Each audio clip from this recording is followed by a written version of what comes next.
Well, it's been an interesting day with the bribe claims against the new State Security Minister reaching the President's office. Very serious claims.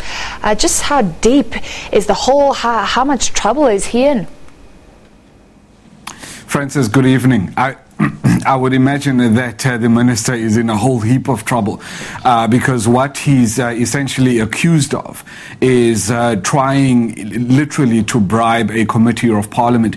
You have to understand that this committee that is investigating all of these claims of state capture within Eskom is essentially an extension of the National Assembly. So for the minister to then be accused of trying to bribe the evidence leader for him to try to stop, or at least not to, or to make sure that some information isn't put out in before this committee. It's a very serious allegation, and he's in a lot of trouble. To make you an example, when you are accused of deliberately having misled Parliament, that is a criminal offence for which you can go to jail. Now, can you just imagine how serious the charge will be if indeed it is found that Minister Bongo did indeed try to bribe Advocate Vanara, who's the evidence leader of this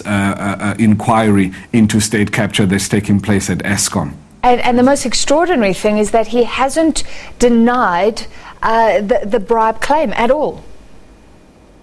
No, he hasn't denied it. Instead, he said, well, I was sent there. So to some extent, he has already admitted that, yes, indeed, he did try to bribe Advocate Vanara. I mean, the statement that was issued by the president earlier this afternoon basically indicated that the president had met with the Speaker of the National Assembly, Baleka Mbete, and where she then briefed the president about these allegations. In the statement, the president said that, he is attending to the matter. We did try to get hold of the president's spokesperson, Dr. Bongani Bongo, but unfortunately our efforts to do so were proved unsuccessful. What was of concern to me is that we're hoping that the manner in which the president attends to this issue of Minister Bongo is not the same way that he attends to the issue, is not the same way as he attended to the issue of the Minister of Mineral Resources, Mosebenzi Zwane. You'll remember, Francis, when he was accused of having deliberately misrepresented a cabinet resolution that cabinet had said that they will look into or they will investigate the banks for having closed the accounts of the Guptas. The president also said at the time that he would attend to that matter. Nothing came of that. So now we're hoping that the president's attendance to this matter of Minister Bongo doesn't obviously go down the same way when nothing comes of this attendance of his as well, because this is a very serious allegation against the Minister of State Security, and and we'd like to see some form of justice taking place in this instance, because this is Parliament, and for Parliament to be undermined in this manner does not bode well for our democracy. Lukhanyo, very quickly, doesn't Parliament have power? Who will the players be in Parliament tonight? How will that proceeding go?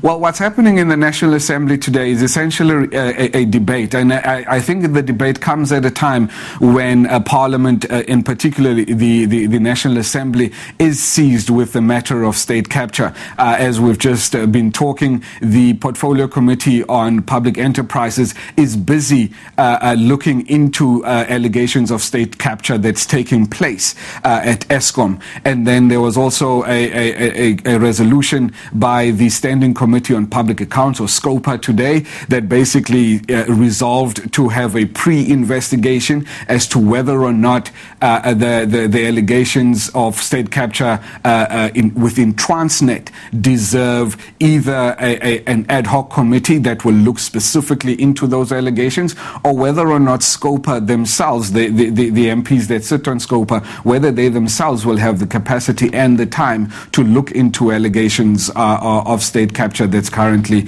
being labelled at Transnet. So Parliament is seized with the matter of state capture, and it's just a matter of time, I suppose, that the National Assembly then looks into it and debates this issue of state capture, which has, just 2 weeks ago, or at least last week, the president himself was implicated in state capture when the former chairperson of Eskom, Mr. Zola Tsotsi, implicated him or made certain allegations against the president himself. So obviously this is very serious issues, and the National Assembly will today debate it. Lukhanyo Calata, our reporter in Parliament, and of course we'll take those proceedings live for you a little bit later.